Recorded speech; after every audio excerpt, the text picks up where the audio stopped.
I used to work at a security company with a bunch of friends. We all got along well, and most of us even hung out after work. The ones I didn't hang out with kept to themselves. They were two brothers that worked nights with me, and they were in their own group. They were new to the company and would have many conversations about their guns. Bill was the older brother, and Luke was the younger. After hearing Luke and Bill talk about target shooting so much, I developed an interest. I don't own a single firearm, but my roommate owns several. I mentioned at work one night that I was going shooting in the morning with my roommate, and I needed a good place to go to. Well, the two brothers pointed out a spot on Google Earth for me and said it was great, and they have gone shooting up there once before. It was about 45 minutes away and was higher up in the mountains. I knew the spot precisely due to a single image posted to the coordinates on Google Earth, with used shotgun shells covering the ground. I decided that it was as good a spot as any, and told my roommate Don where to drive us. We arrived the next morning at 10 a.m. and parked at the top of the hill. We saw our spot about 150 yards away in a clearing down in the valley and began hiking down. A quick side note, I wore this bright neon yellow hooded sweatshirt at work, and during the winter, I'm also a pretty large fella. Being big and brightly colored makes you very visible from far away. I've seen hunters using bright colors to avoid accidentally getting shot by other hunters. I decided to wear my trademark bright hoodie on our little hike. We made it a quarter way down the hill, and I see a group of fellow target shooters at our desired spot. These were the only other people we had seen in 30 minutes. Our spot is taken. Lame, I said.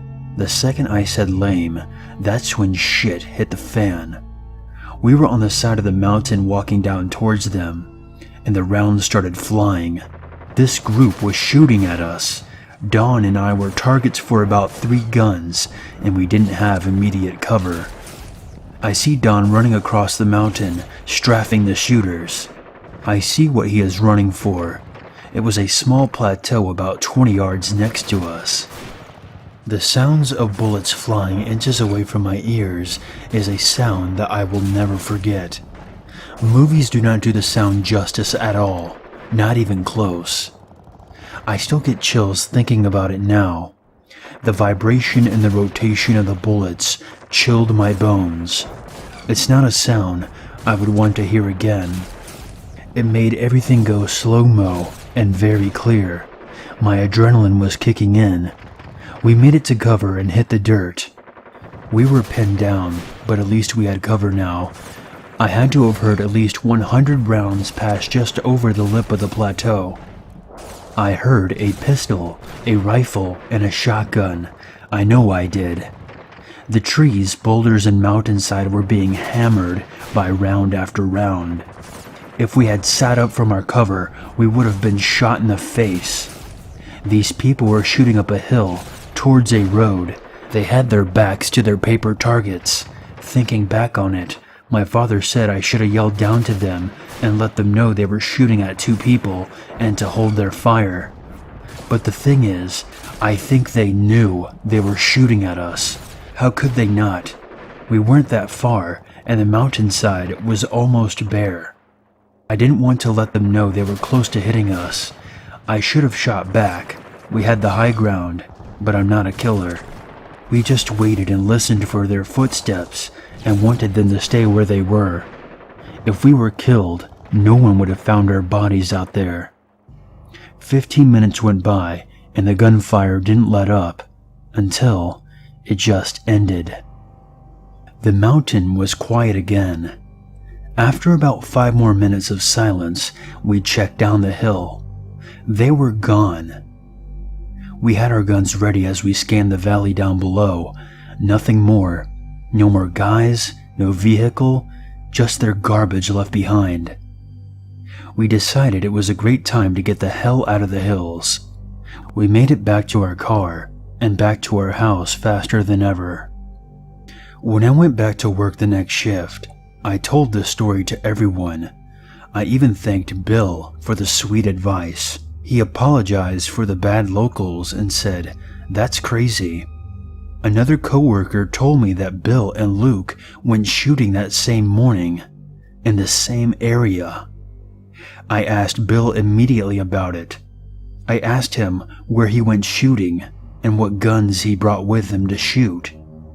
He pointed at the same damned Google Earth image as before. Luke, his friend, and Bill were using a Glock, a .22 rifle, and a 12-gauge shotgun. It was all coming together so quickly. I told him that he was a psycho and almost killed us. He denied shooting at us, even changed his mind about where they went shooting. He said it was actually 2 miles west because his GPS was inaccurate. I knew that he was lying, but what could I do? I had no proof. He worked with me for another 2 years before I moved away and never heard from them again. I remember how emotionless he was when he denied shooting at me. He was like a robot. We never spoke of it after that first time, and I haven't gone shooting since.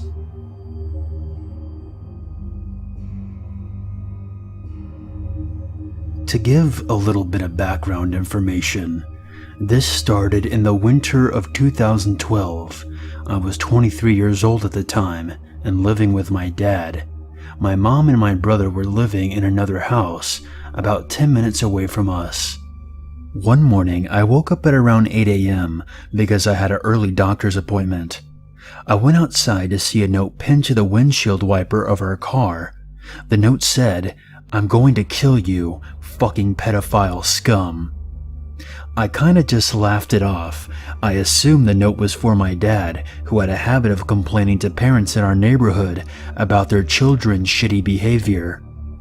There were these twin boys who liked to try and catch and torture squirrels. He often marched them home by their ears to complain about them to their parents. I thought one of the parents was just being a douchebag, so my dad and I didn't bother with it too much. Later in the day, while talking to my mom on the phone, I mentioned the note to her offhandedly in a very casual way, and I was shocked by her response. She responded by very emphatically warning me several times to make sure all of my windows and doors were locked, and to bring a weapon to bed with me at night. I was a bit taken aback because she had never said anything to me like that before. She had never even given me the good touch, bad touch talk. She reminded me at least 12 times over the course of the conversation to bring a knife or a baseball bat with me to bed, and to lock my bedroom door at night. I thought she was just overreacting, so I waved her off. Then other weird things started happening. We started getting random packages and deliveries sent to our house. Bibles and Qurans, newspapers, porn flyers and pizzas, and moving trucks that we hadn't ordered. The first few times it happened, we thought it was a mistake, but it kept happening. I came to the conclusion that somebody must be pulling a prank on us. We didn't know who it was, so there was nothing that we could do about it but apologize profusely to yet another confused pizza delivery man. In September of that year, I started taking a night school class with my best friend. The course went from 6 p.m. to 10 p.m. every Monday and Wednesday night, and after the class, his mom would come pick us up and drive us home. Sometime in November, his mom dropped me off from school, and I went inside and chilled out on the couch for a couple of hours. I like to wind down a little bit before I go to bed, or I can't sleep. I ended up falling asleep on the couch. Something woke me up abruptly at about 4 o'clock in the morning. I heard the unmistakable sound of a car tire being slashed, and it sounded like our car. What the hell was going on? We didn't have any enemies. In retrospect, this was probably a stupid thing to do, especially considering that I'm a relatively small female. I'm only 5'5" and was 23 at the time. But I grabbed a generic kitchen knife and went outside to check it out. When I got outside, I discovered immediately that I was correct. There was a man in our driveway slashing our tires. Unwisely, I immediately yelled, "Hey, you!" and he turned around to face me. That's when I noticed that he was slashing our tires with an enormous hunting knife, at least 6 inches long. He looked surprised, but then defiant, and began to advance towards me with the knife slightly raised. I just froze. I didn't know what to do. He was coming at me so fast, I couldn't even think. Thankfully, at that exact second, my across-the-street neighbor, who had also heard him slashing our tires, turned his porch light on and yelled out the window, "Hey, I'm calling the police." The man yelled back, "I don't give a fuck. Call them." But he quickly retreated back to his car, where I could see a middle-aged woman with long brown hair waiting for him in the passenger seat. Our eyes locked, and I knew instantly we had met before. I couldn't quite put my finger on when or where. I just knew in my gut that I've met this woman before. They sped off into the night, and we called the cops, who said they couldn't do anything for us because they didn't know who had done it. I mean, isn't that kind of your job, though, to find out who did? I called my mom and told her what happened and asked her if she had any idea who had done this to us. She immediately said no, but there was something in her voice. I could just tell that she wasn't being honest. A few weeks later, I decided to go to my mom's house and spend a day or two there, determined to get some answers. As soon as I walked in the front door, I knew something was wrong. The second she saw me, she just started bawling her eyes out. She took me by the hand and sat me on the couch and explained the whole story to me, start to finish. It's necessary for me to give a bit of background information here. My mother is a businesswoman by trade. She was still in sales at the time, but she is also a bit of a hippy-dippy. It's retrograding, so I don't get into any arguments with this weak type of person. On the side of her regular day job, she was selling Arbani makeup, which is a all-natural brand of makeup that is free of parabens, oils, sulfates, and other common cosmetic additives. A couple of months before this all started, she ended up being referred a new client named Andrea by her weed dealer. Yes, my mom smokes weed. This is Canada. Everyone smokes here. Andrea was the dealer's girlfriend, and she was interested in buying Arbani. So my mom invited her over to her apartment to look at some makeup samples. They started chatting about a variety of topics, as women do, and my mom let it slip that her last name was Hayes. As my mom told me, Andrea paused for a few seconds, looked at her and said, "Hayes? Did you used to be married to a man named Darren Hayes?" My mom answered that yes, Darren Hayes, my father, was her ex-husband. And then shockingly, this Andrea woman actually bursted into tears, threw my arms around my mom in a hug, and began to tell her a story about all the disgusting things that my dad had done to her.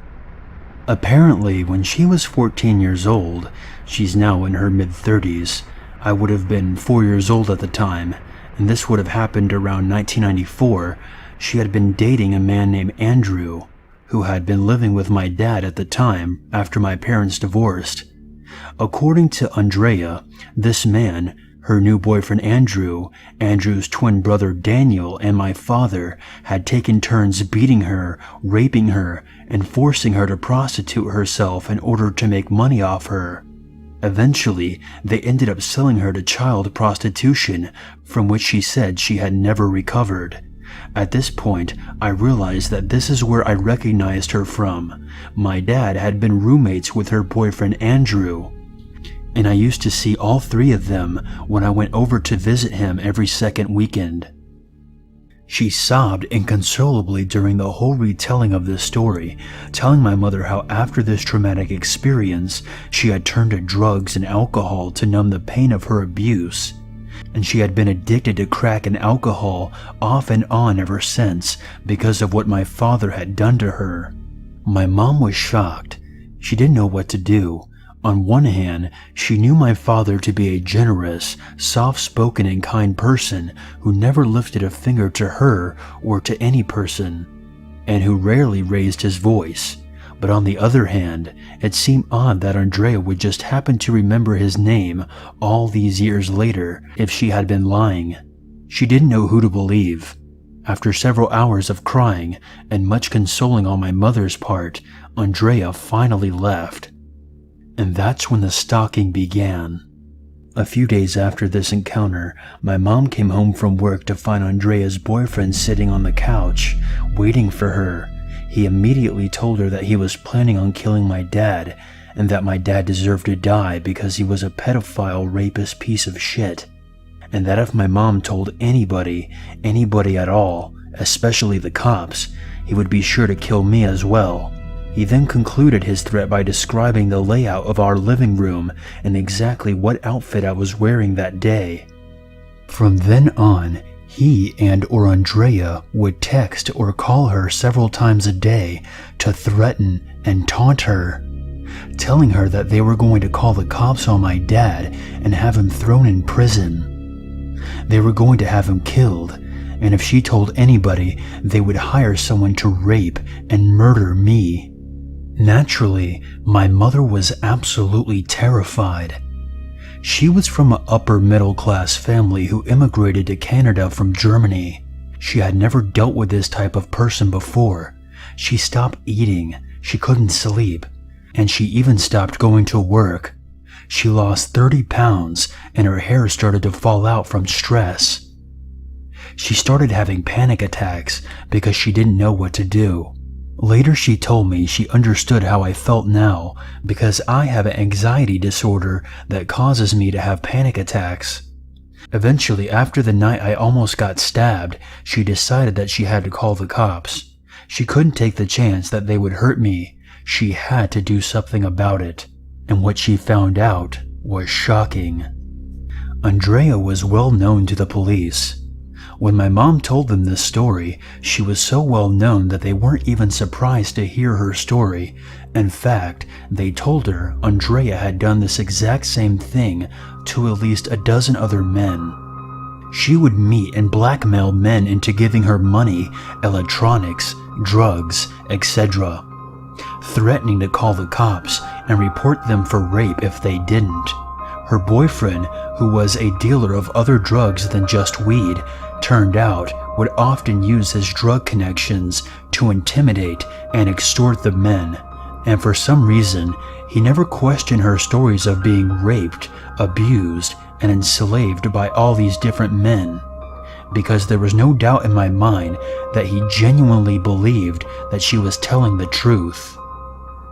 Then when Andrea, who was a crack and heroin addict and prostitute, would get arrested on a possession or a drug distribution charge, would attempt to make deals with the police by offering them information about men who were rapists and pedophiles in exchange for less prison time.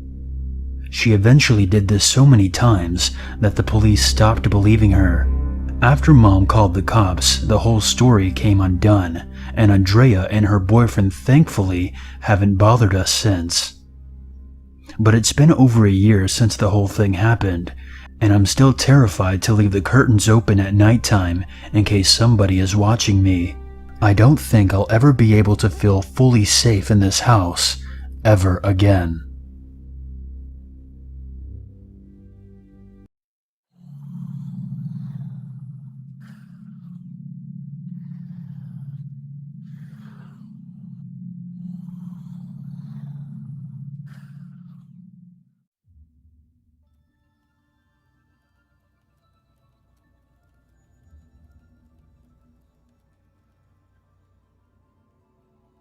This just happened about 30 minutes ago.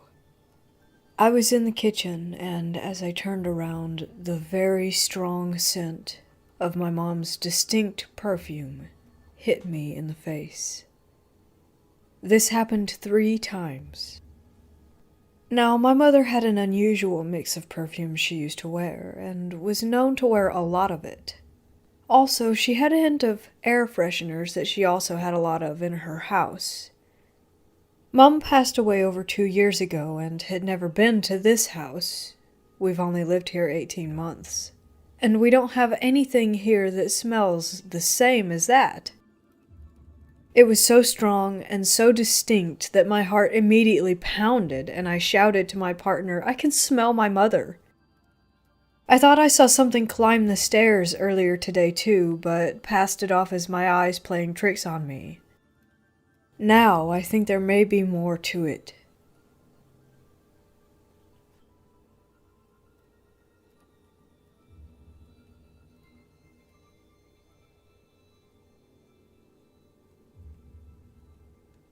This is by far the spookiest experience my family and I have had regarding the paranormal. I'm currently living in Australia, and this all started when I moved into my current house around 3 years ago. In my culture, we believe that whenever a family moves into a new home, a priest should come to perform various prayers to bless the house. However, when my mom bought the house, we immediately went on holiday for 3 months, so we were unable to perform the rituals. Everything started when we first came back home. Just some background, my mom raised me on her own, so it was just the two of us staying in the house at the time. I was still in high school, and my mom worked in the city, so we both took the train every morning. She always left home earlier than me, so it was my job to lock up each day. She also worked late almost every day, so I would get home first and be home alone for at least 5 hours. One morning as I left home, I began to feel paranoid that I had not locked the door, so I walked back to check it. The door was locked. Later that day, when I came home, I walked up my driveway to find that the door was wide open. I freaked out, but was brave enough to go inside. Our kitchen is pretty close to the entrance, so I grabbed a knife and searched the entire house. There was no one there. I decided to not tell my mom because she was really stressed with work and I didn't want her to freak out too. Over the next few days, another strange thing started to happen. Our garage door would randomly open whenever we were home. My mom was kind of scared, but then we thought maybe our neighbor's garage remote functioned at the same frequency or something and it was activating our door too, so we dismissed it. It had been about 2 months since we were living in our new house and everything seemed to be normal again. Until one day when I was awoken in the middle of the night by my mom. She looked super scared and asked me if I had come into her room to wake her up. I said no, I was half asleep and had no idea what she was rambling on about. She didn't believe me and made me swear that I hadn't. I always play scare pranks on my family, so that was why. I swore I didn't and asked her what was up. She is a super light sleeper, and so while she was sleeping, she heard someone prop her door open.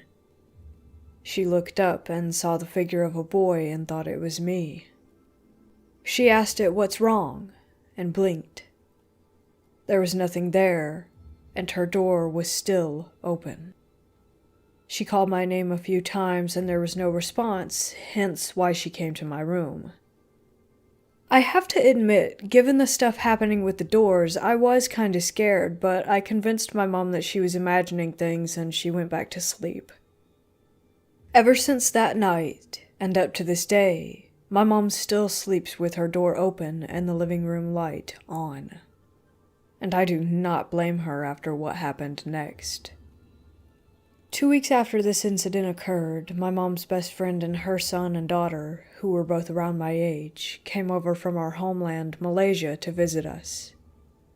I was really excited as I have always been close to them. One thing you should know about my aunt. She's had many experiences growing up with the paranormal, and so she is super afraid of ghosts. For this reason, me and her kids always used to play pranks on her. One day the 4 of us were playing poker on the dining room table while my mom was taking a nap in the living room. Suddenly, my mom rushes out of the living room, her eyes wide open, and she looked terrified.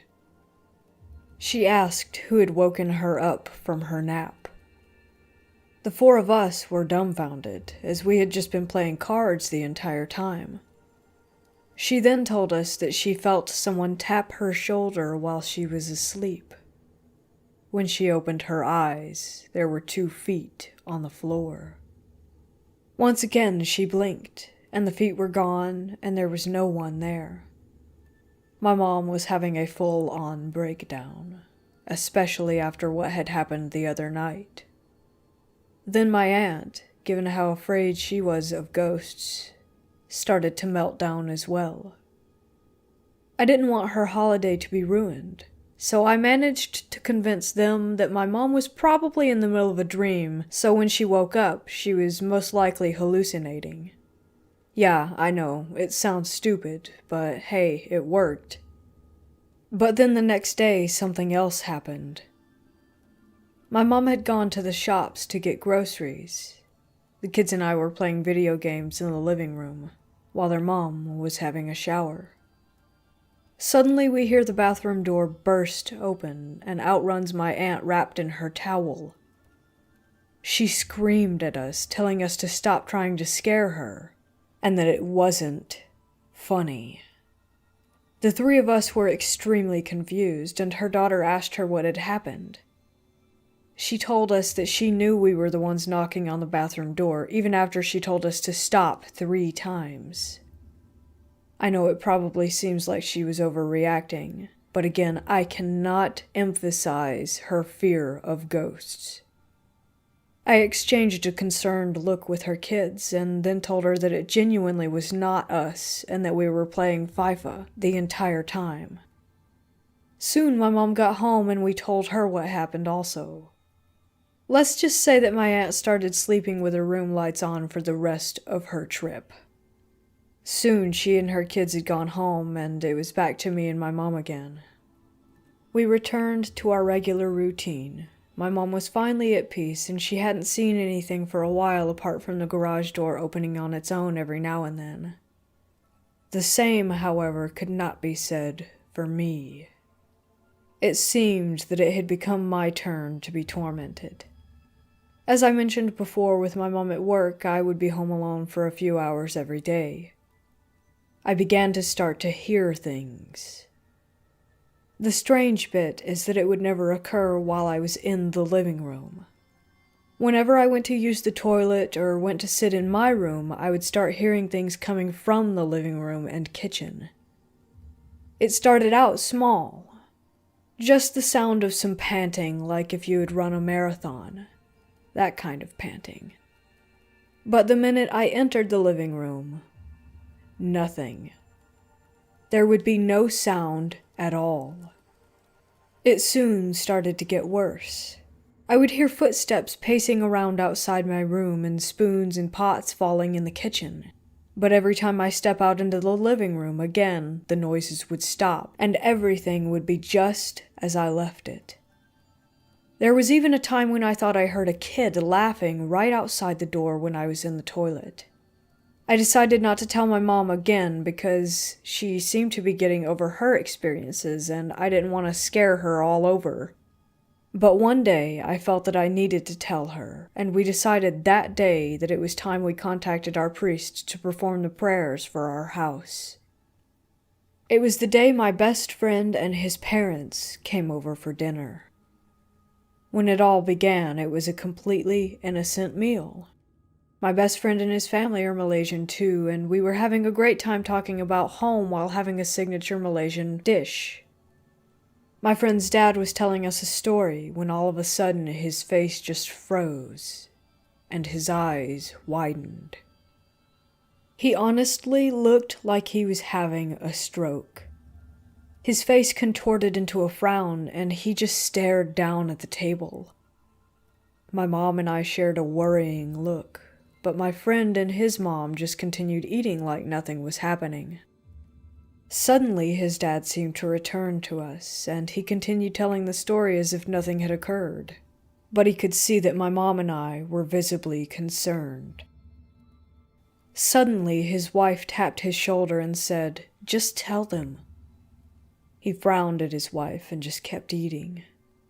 There was an awkward silence for a few minutes, and then he finally decided to address the elephant in the room. He apologized for scaring us and assured us that there was no need to worry. He then went on to tell us about his life. Since he was a child, he had been very religious, and from a young age he felt a very close connection to God. He regularly meditated and was very, very spiritual. So spiritual that when he was in his mid-20s, he had awoken with a gift. He was able to see dead people.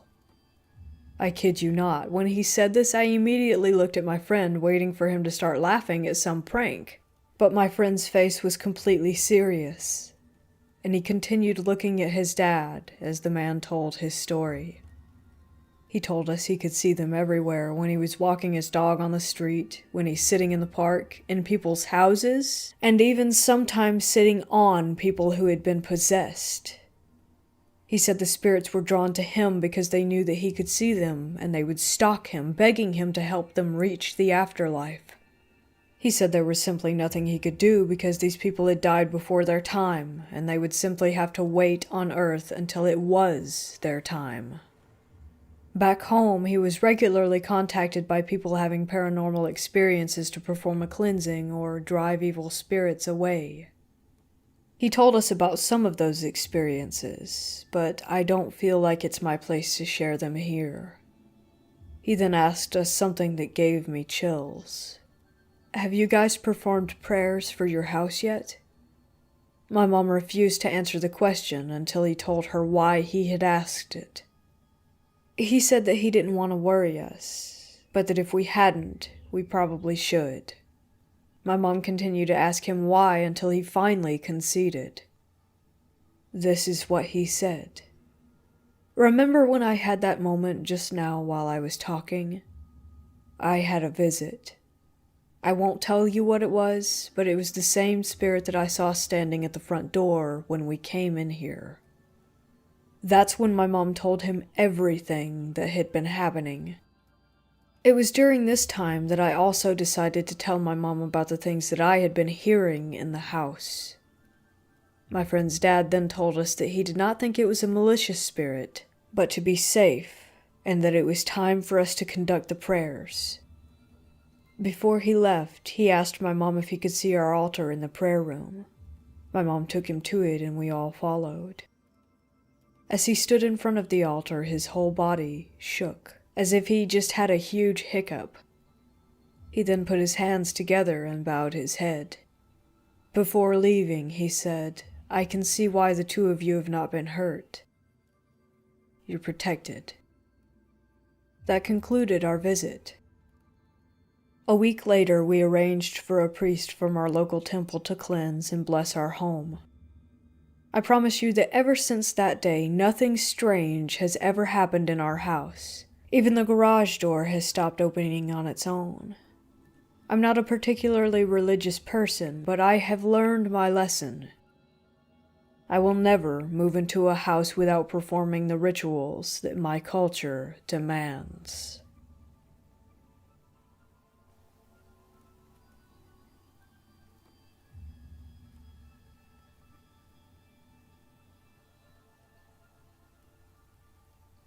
Okay, so this has happened 2 times that we noticed. The first time was 3 months ago. At 2 a.m., my husband was playing an Xbox game. Name of the game was Halo. So it was only my husband. My kids were asleep upstairs, and I was down in the basement in our room in bed. I was reading. He told me that he was on the couch. The game was paused since he was looking in his phone for a cheat or something for it. By the stairs, he clearly heard, "Mommy." My daughter doesn't call me like this, but they were asleep. He even checked. This was yesterday. At 5 p.m., I was coloring in the living room. The TV was on a Parking Wars episode, and my kids were upstairs playing a game. The hubby was outside mowing the yard. I clearly heard, "Mommy? Mommy, Mommy!" Clearly a little girl, and it sounded like it was behind me, not where my kids would be. And it was not my daughter's voice. Now today, I was folding clothes and had small hand towels by me. I watched as they were pushed off of the couch and away from me. Not like they would if they had just fallen down.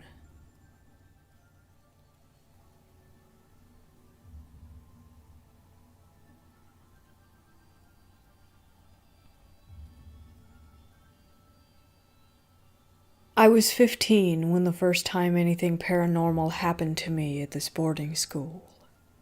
For a month, I would have sleep paralysis.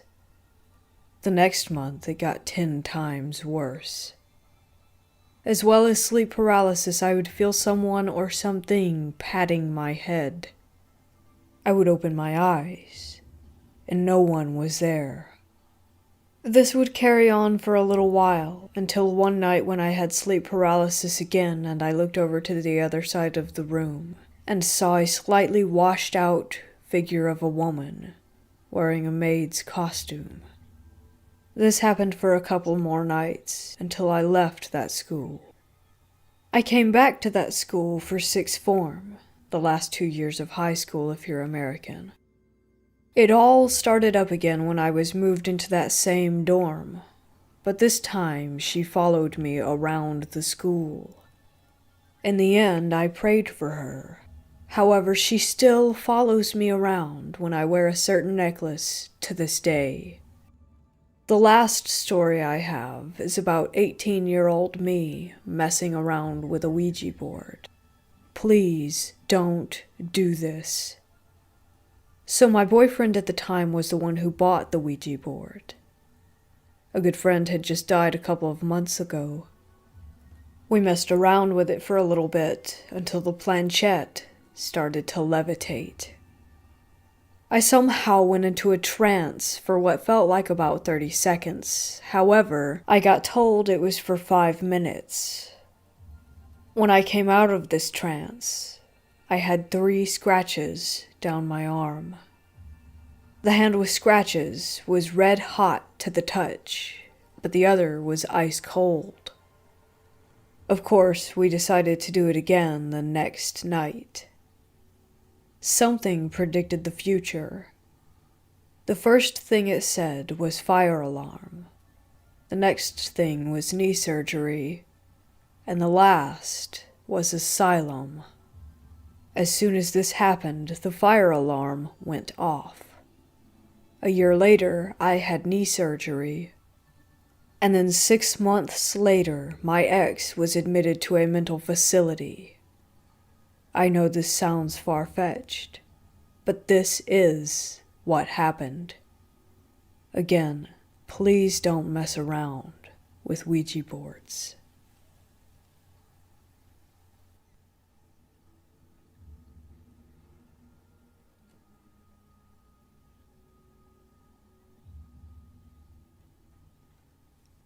Not entirely my story, but the main event happened to my mom when she lived at home with my grandparents.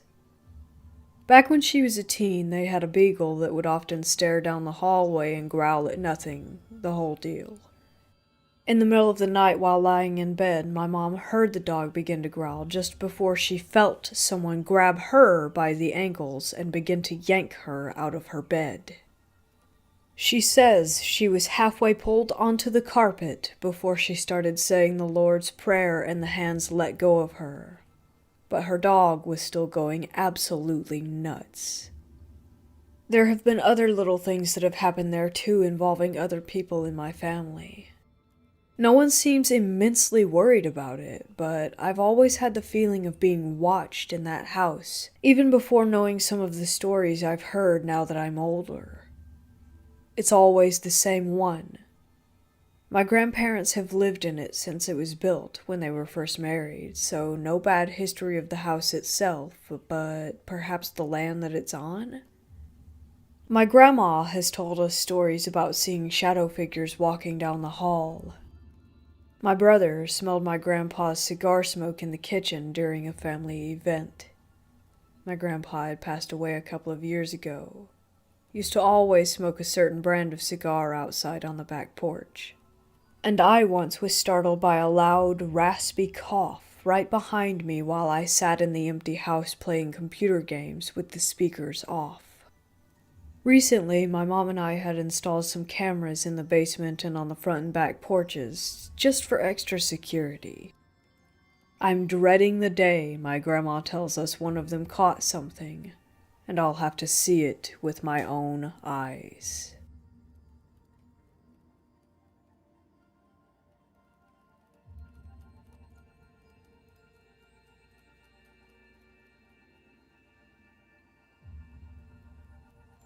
When I was a kid, I lived in a little one-story house with my dad, my older sister, and my stepmom. It was a nice and quiet place. We had hardwood floors and there was a hallway leading from the living room into where the bedrooms were. It was a rather dark hallway which turned to the left and led to a guest bedroom and my parents' bedroom. The reason it was dark was because there was just a single dim light on the ceiling between the two bathrooms and the second bedroom, which was at the end of the hallway before it turned left. There was also an attic door right above the master bedroom's door. We never really opened it. It's weird. It just didn't feel like we had permission to, even though we did and could use it any time. I can recall one day after school I returned home to the house being empty. My sister was at a friend's house and my parents went out to try and surprise us with McDonald's before we came back home. I remember calling out my sister's name to see if she was home as well as my mom and dad's name, and no one responded. I went into my parents' bedroom where they had a computer. I sat down and started to turn it on, hoping to get a few minutes of gaming in before my parents came back. As I sat there, the room felt like it was getting darker, but I told myself that my eyes were just adjusting to the computer monitor in front of me. The computer which was taking a rather long time to boot up. Back then, I was maybe 10 years old. I looked around the room to see if my eyes would adjust, but it was still extremely dark even though the light was on, and it just seemed like they couldn't. It also started to feel colder and colder, and when I looked up again, the ceiling was completely black, and the darkness shrouded the light above me with a thick black haze. Immediately, I looked back at the computer to compose myself and tried to ignore it. I told myself I was just a kid that was creeped out for no reason.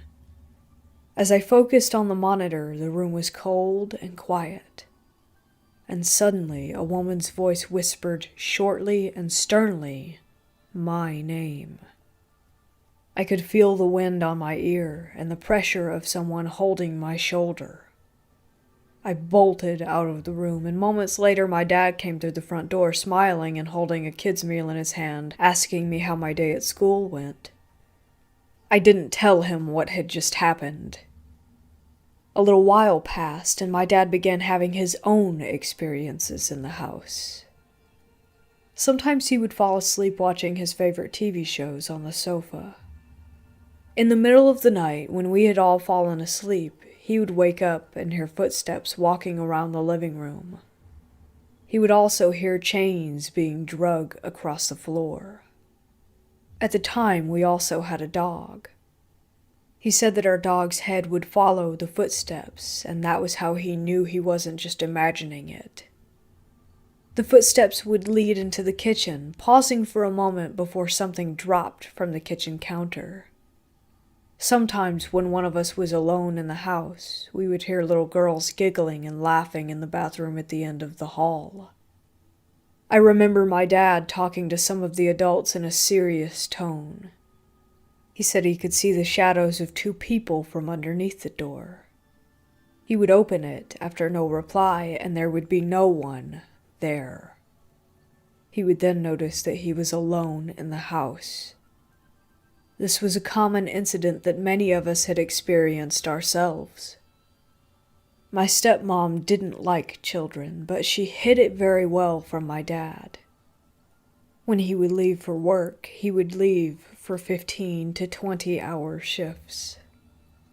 Sometimes she would put me in the basement and said if I couldn't behave myself like a person, I would be treated like an animal.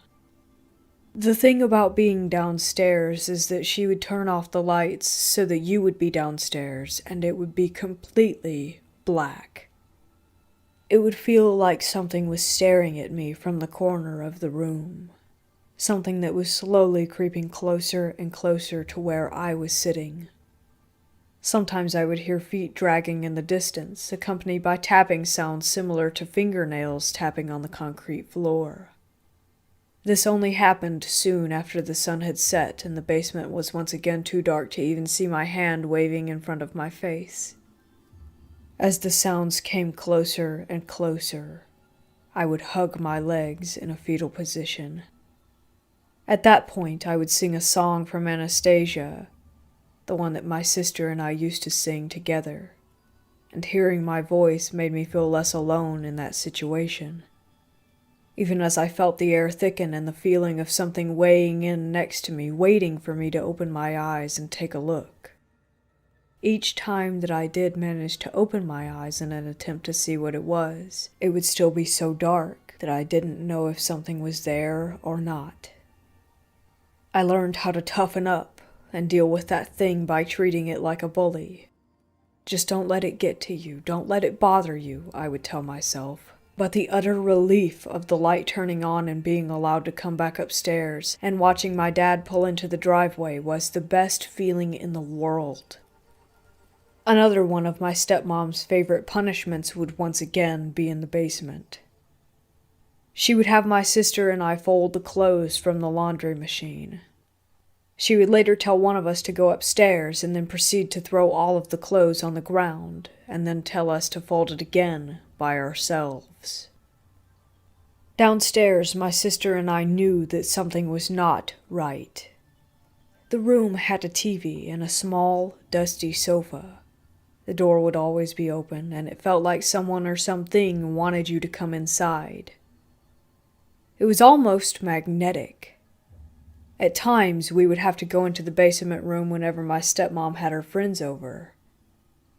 We had to be quiet downstairs without a peep, or else she would get upset.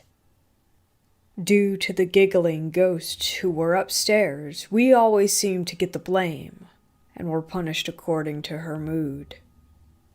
When I turned 12 or so, 2 of my dad's brothers moved into the house with us. One of my uncles slept in the guest bedroom, while their other uncle slept in the basement room. Sometimes we would go down there to see if he was hungry. When we entered the room, my uncle would be laying on the sofa with his eyes open, not blinking, and unresponsive. This would go on for a good hour or so. My dad said there wasn't anything downstairs, but he rarely went down there at all. My uncle said that there was something evil, and that it was trying to get into his body. My other uncle, who slept in the guest bedroom, said that when he was asleep he had a dream where a Confederate soldier without eyes kept screaming that they had been taken from him. He woke to see a floating blob of light right in front of his face. I remember one night as my sister and I were falling asleep, my dad kept yelling down the hall from the living room for us to stop talking and get some rest. He said it a few more times before my sister and I said we weren't talking. He then turned off the hallway light and said goodnight. Moments later, I opened my eyes, and behind our bedroom door was a little girl in old pajamas. She had long black hair and nearly blended in with the shadows. I stared at her and then covered my head with my blanket. Later on, 2 of my cousins moved in after my uncles moved out. They had our old bedroom, and my sister and I took the guest bedroom. My cousins were both boys, and we were supposed to help them get used to living with us. They kept fighting with each other. The youngest one would climb into my bed in the middle of the night because he didn't want to fight with his older brother. We had a lock on our bedroom door, and that made him feel better. Also, he did mention that the bedroom scared him, but I didn't ask why.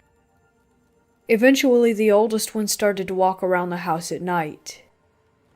We found makeshift weapons like a stick with sharp rocks on it, and a strong thread with something sharp on it as well. He said he was going to kill our stepmother and everyone else in the house. He was maybe just 12 or 13 at the time. Eventually, law enforcement became involved, and he was deemed insane. Once my dad found out about my stepmother's abuse, he swiftly divorced her, and we moved. We never saw her again. One thing I remember is while we were moving out, the landlord stopped by and had baked us all cookies. My dad asked them if anyone had died in the house. The landlords were shocked and said, "Yeah, there was an older lady who died from depression upstairs in the attic." They then asked my dad how he knew. He told them about our experiences. They also mentioned that the house was built on an old battleground. To this day, sometimes I drive past the house and think about knocking on the tenant's door.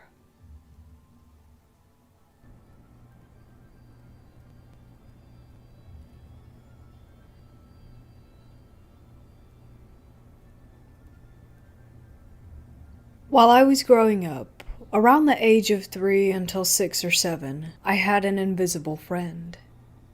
He would only show up every once in a while. I thought maybe he was lonely and also needed a friend. I disliked the feeling of someone not having a friend when I was little, so I gently worked hard to be his friend, just so that he would have someone. Usually he would appear whenever my stepmom would be mean to us, and we were left alone for a bit afterward, or when I was scared or was having a paranormal experience, which at the time I didn't understand. My teacher was fond of me and told my dad that I was special and could grow into either a very bad or a very good person. While the other kids would play on the playground together, I would sit on the hill and just enjoy the grass and trees and wind, and my teacher would sit down next to me, enjoying it in silence as well. I remember one time the other kids were on the playground and, without being told to, stopped playing and sat down with us, and we all just sat on the hill enjoying the breeze.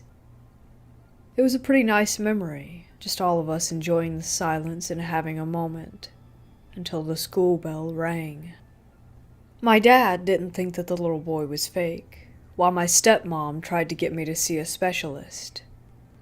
My dad did eventually take me to a specialist in order to make my stepmom happy because they constantly argued about it. I remember that at our last appointment I was in the waiting room. My dad opened the door and went into her office, and I remember as my dad's back was turned to me that the specialist concluded that nothing was wrong with me, that I was just a normal kid. My dad said something along the lines of, "I thought so, thank you," and he took me out for ice cream afterward. My dad later opened up to me after his divorce and said that in every generation some of the kids have gifts and that some people don't like what they can't understand, and that's why he thought my old friend wasn't made up. To this day, I don't know if he was a ghost or an invisible friend I made up as a little girl, but I do remember that he had his own personality that I was not in control of.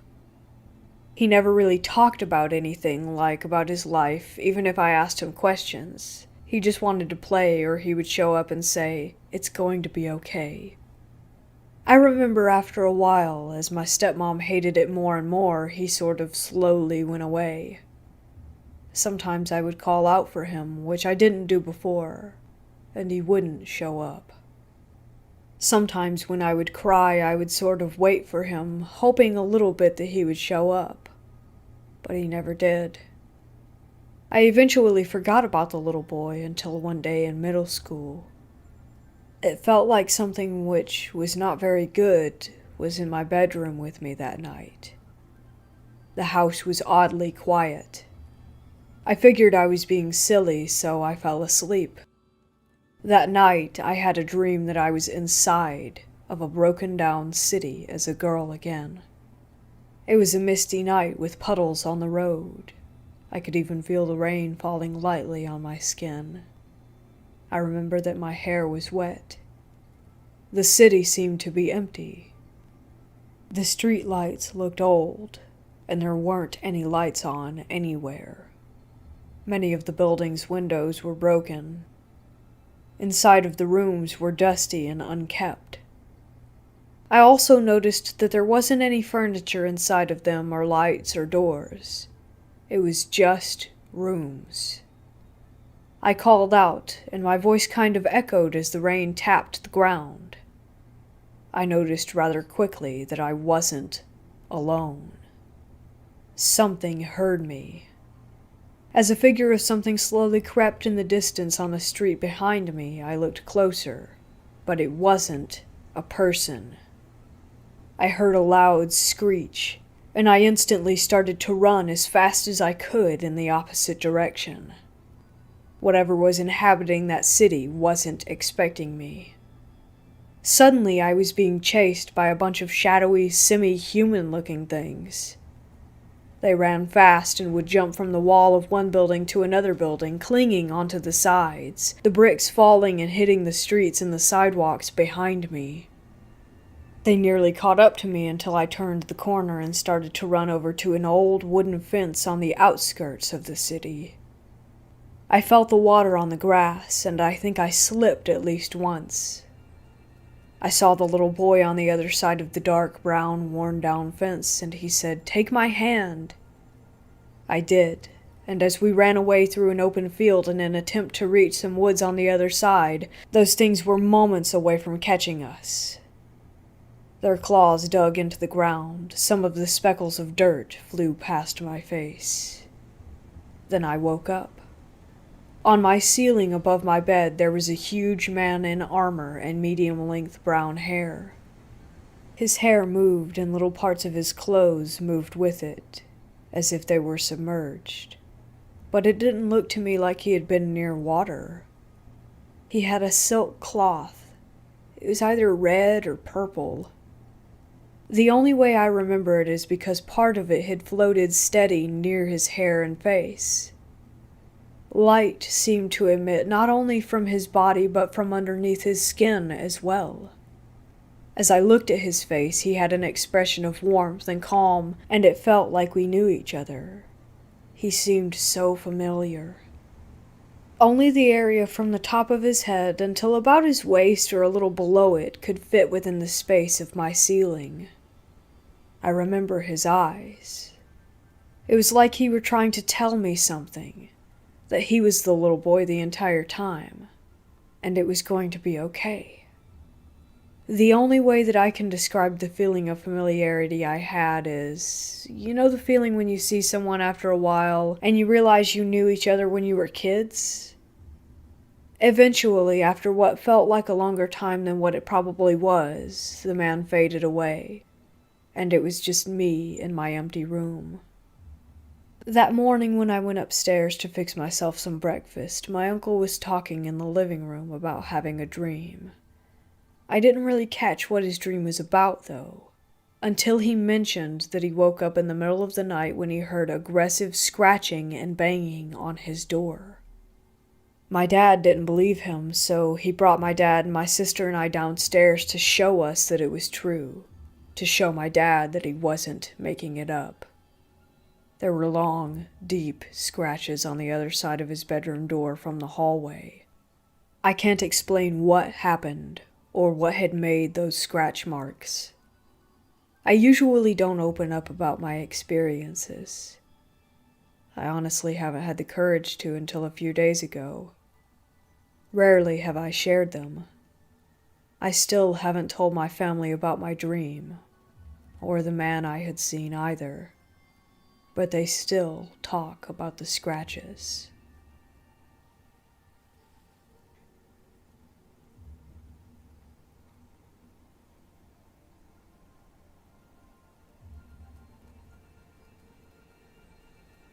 At the time of this story, I was a 16-year-old high school student. I got a babysitting job for a couple who had a family wedding and needed a babysitter for a super late night. I was referred to them by another family that I used to sit for. Keep in mind, this was when cell phones were just coming out, so I had a really crappy flip phone with a certain amount of minutes. There were 3 kids. The oldest was a boy about 8, the middle boy was about 6, and there was a little girl who was a toddler in diapers and couldn't speak. I came in while the sun was still up to meet the kids while the parents were still there. The parents were so cool. They showed me where all the snacks were and gave me the ground rules for the night. Kids in bed by 7:30, teeth brushed, you know the drill. Once they left, we started eating dinner. To my shock, the middle child, who we'll call Teddy, kept throwing his fork hard at his siblings and pinching his sister with his nails under the table. He kept kicking my shins and throwing his food around the room. The moment his parents left, he became a terror. Their house was old but remodeled, so their toys were in the basement playroom. After dinner, we all went in there to play. As soon as we went down the stairs, it felt wrong. Don't get it twisted. It was a beautiful finished basement with a couch, flat screen, and toys, but something just felt creepy about it. Then the little girl kept pointing at a blank wall, one with no pictures or anything on it, and kept screaming at the top of her lungs and crying. It really unnerved me. At this point, I'm getting a terrible, really bad feeling. So I say, let's go upstairs and watch TV till bedtime. The kids seem to love that idea. So I carry the little girl upstairs and turn on the TV for the 3 of them and then go back down to grab her favorite stuffed dog and clean up a bit. When I turn around to walk upstairs, I see Teddy smiling a sickening smile at the top of the stairs. He has his hands on the light switch. My stomach dropped. I didn't have my phone or a light, and if this little shit locks me down here, I thought. The light switch is at the top of the stairs outside the stairway, so if he closed the door, I was screwed. And sure enough, he flicked off the lights, cackled, and went to slam the door and lock me in the dark basement. I have never moved so fast in my existence. I flew up the stairs and shoved my hand into the door to keep him from locking me down there. I asked him why he did that and yelled at him to never do that again. All he did was smile at me and then slowly walk away, giggling. I iced my hand and watched him closely for the rest of the night. Bedtime comes around, and I put the kids to bed upstairs without any problems. There were 3 bedrooms, the parents' room at the end of the long hall, then the baby girl's room in the middle, and the boys shared a room with the bunk bed at the end of the hall by the top of the stairs. Everything finally seemed quiet, and I began to forget the horrors from earlier and started watching TV. About an hour after I put her down, the baby girl started screaming through the baby monitor. A scream that sounded like she was in pain. Thinking her brother Teddy was bothering her, I ran upstairs to stop him. As soon as I get to the top of the stairs, I see him laying down on his bed facing the wall. The baby is hysterical and is again pointing at nothing and crying. I am freaked out by now. I rock the baby back to sleep, check on the boys, then return to the living room. What the hell is happening? Am I imagining things? I shake it off and turn the TV back on. This is when the night goes from bad to a total nightmare. Once back in the living room, I start to hear screaming every couple minutes. What sounds this time like a grown man screaming in pain. At first I thought it was outside or maybe a TV or a radio, so I ignored it and kept watching television. But soon it became clear that it wasn't a joke, and it wasn't my imagination. It was coming from inside the house. Then I hear what sounds like little feet running upstairs in the hallway. For a second, I'm not scared anymore. I'm angry that Teddy's out of bed 2+ hours after bedtime. I go to the bottom of the stairs and holler up Teddy's name and tell him to go back to sleep. I don't hear a response, but I do hear the footsteps continue. Then I hear what I think is him run into his parents' room at the other end of the hall. Feet pounding down the hallway, clear as day. So I sprint up there, thinking I've caught him in the act. The hall is empty and dark. I turn, and I find Teddy is sitting up in his bed. He's staring at me again with that sickening smile. I could see his brother was asleep on the top bunk, and I could see that his baby sister was asleep on the monitor in my hand. He gave me the creeps. I told him to lay back down. I go back downstairs to the middle floor. I then hear someone walking up from the basement, and I lost it. I slammed and locked the basement door, and I called my house number. My big brother answers, and I tell him that I'm scared. He puts me on speaker, and I explain everything to my family. I babysit every weekend, and I've never had a negative experience or called them like this, so luckily they believed me. My grandpa, being a super religious man, prayed with me and calmed me down. My big brother got into his car and came to sit with me until the parents got home, but the town I was in was a bit of a drive, so he told me he'd be there in 40 minutes. Even after we hung up, I could hear the footsteps running around the house. I am not a religious person, but I sat on the couch and prayed and cried. I have never been so scared in my life. I was terrified. The parents came home before my brother got there, and they saw that I had been crying. They asked what happened, and I told them everything non-supernatural that occurred because I didn't want them to think I was a crazy person or tell people not to hire me. I just wasn't going to mention it at all. So I just said Teddy was a handful, and that was it. As I was leaving, the dad, in a deadly serious voice, said, "Did the ghost bother you?" I slowly turned to him, not fully believing what I had just heard.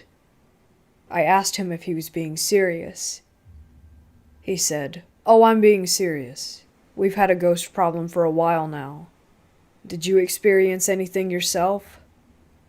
I broke down and started crying when I gave them an honest recap of the night. I told them about the screams that I heard, the footsteps, everything. How the baby was crying at the wall and how Teddy tried locking me in the basement. They believed me right away. The parents said they'd moved into the house about 2 years ago after the old man who built the house died inside of it. He was an actual hoarder and fell and injured himself in the basement and died among his piles. Since no one could hear him scream, they didn't find him in time. By all accounts from the neighborhood, he was a mean recluse of a man. Either way, what a terrible way to go. They said they would wake up every night to things flying off of their kitchen counters and doors slamming. They would hear knocks and pounding in the walls. I was shocked. I asked why they stayed in the house if they knew it was haunted. They explained they weren't able to move due to their jobs and current financial situation. I have to admit that although it wasn't huge, it was a beautifully built home. That old construction kind of home with bookshelves built into the walls and a winding grand staircase. The dad said he would go downstairs every night for a year and say, "Go away. This is our home now. You aren't welcome here," over and over. He said eventually the activity stopped.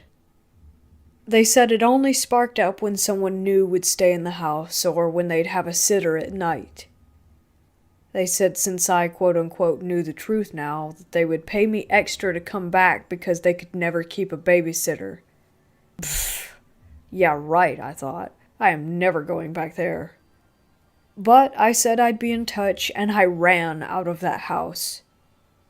I am ashamed to say that I never answered their calls again. I felt bad, but there was no way in hell I'd ever return there.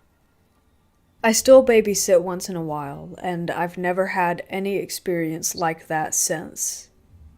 I still think of those kids sometimes, and I really think that Teddy was being affected by the spirit there. I've never encountered a child so cruel, so negative. Thinking of his creepy little smile still sends a chill down my back. I hope they were able to move or clear the negative energy. Either way, it's one night I won't forget.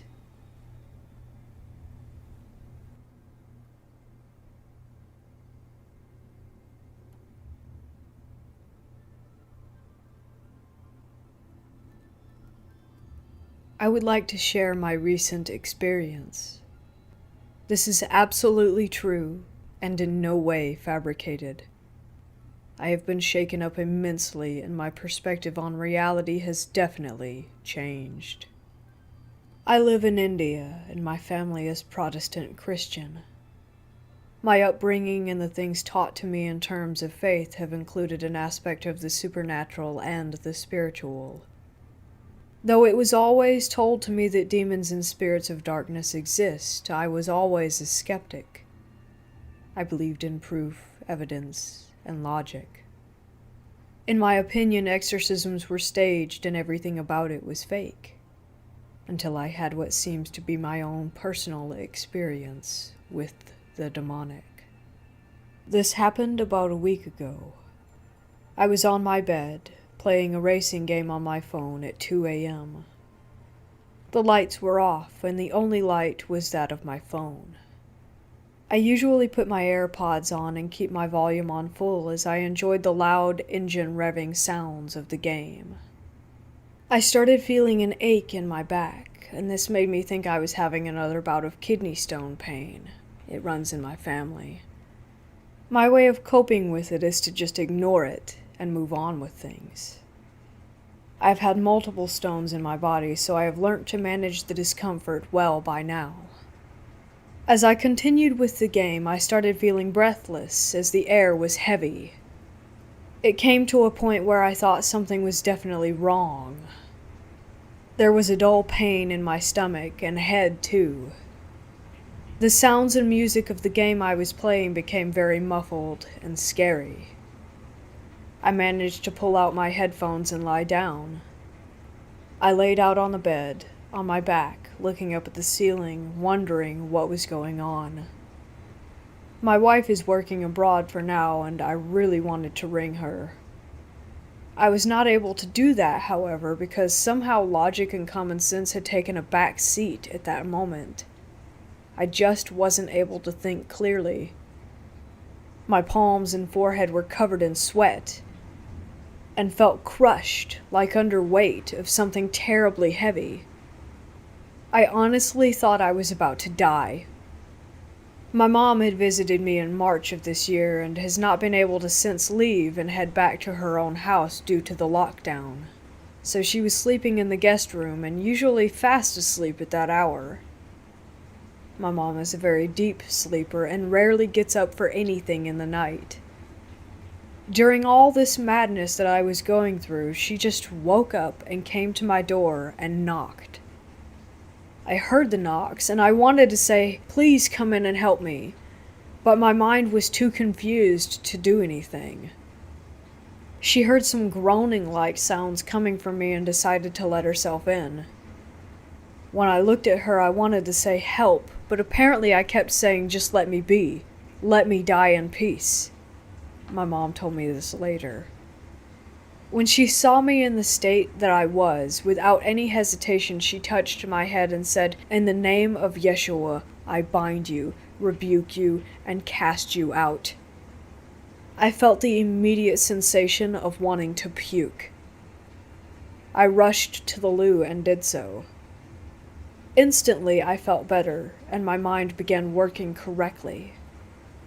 I could think straight and had no trouble breathing. The whole recovery didn't take more than a couple of minutes.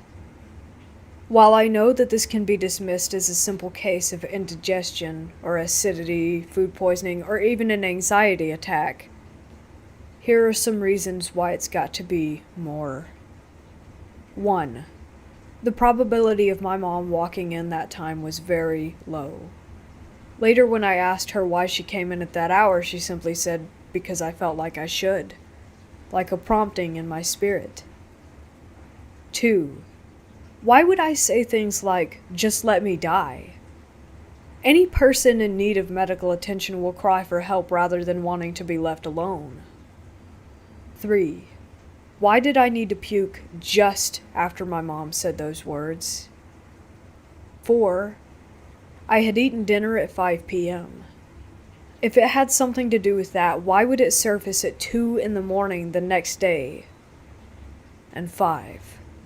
About a month before all this happened, I had a nightmare about an entity in my room. Something that looked like a black being with red eyes and teeth like a wolf, grinding its teeth at me or making low-pitched growls. I was scared after that, but I had dismissed it and moved on. I am really beginning to think that what I went through was a spiritual demonic oppression, which retreated due to the compulsion from a higher spiritual authority.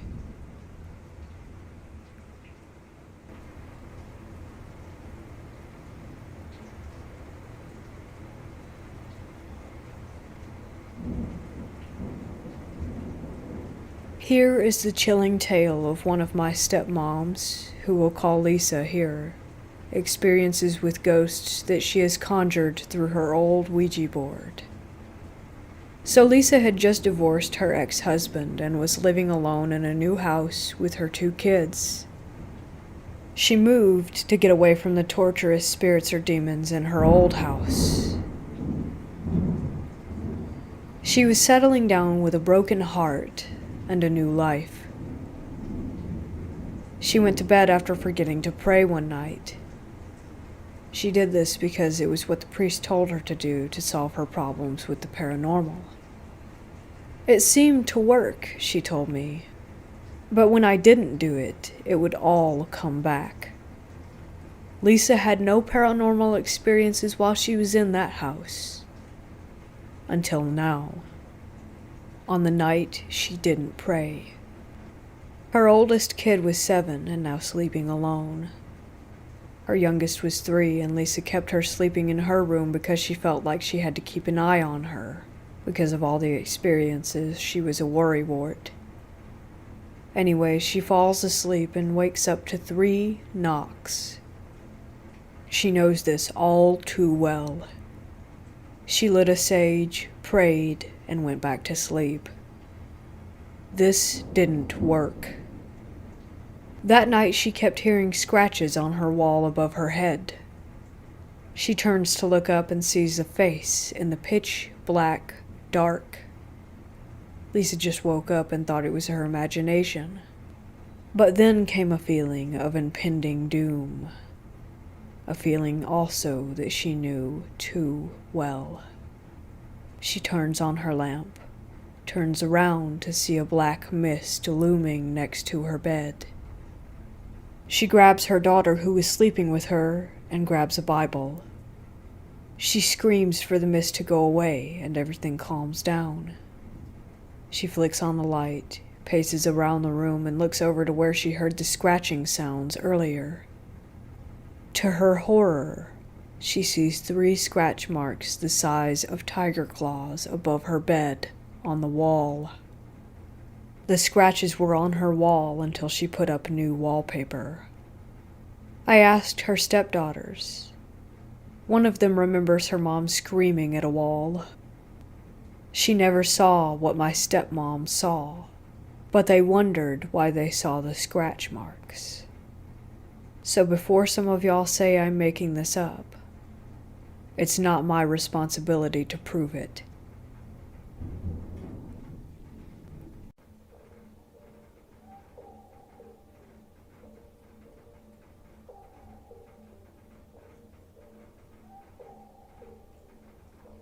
And that's it for part 4 of this ongoing True Reddit Ghost Stories series. Let me know what you guys thought of the video, along with which stories were your favorites down below in the comments section.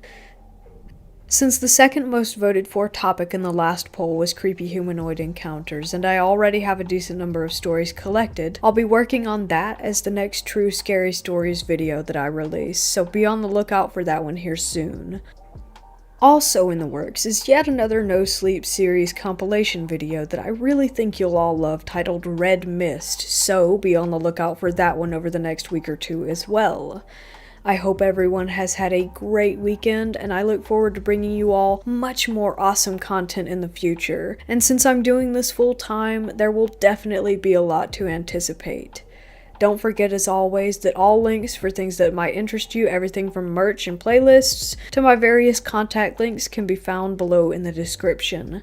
I'll see you all again soon, and until then, embrace the terror. This is K.E. Goodwin here at Undead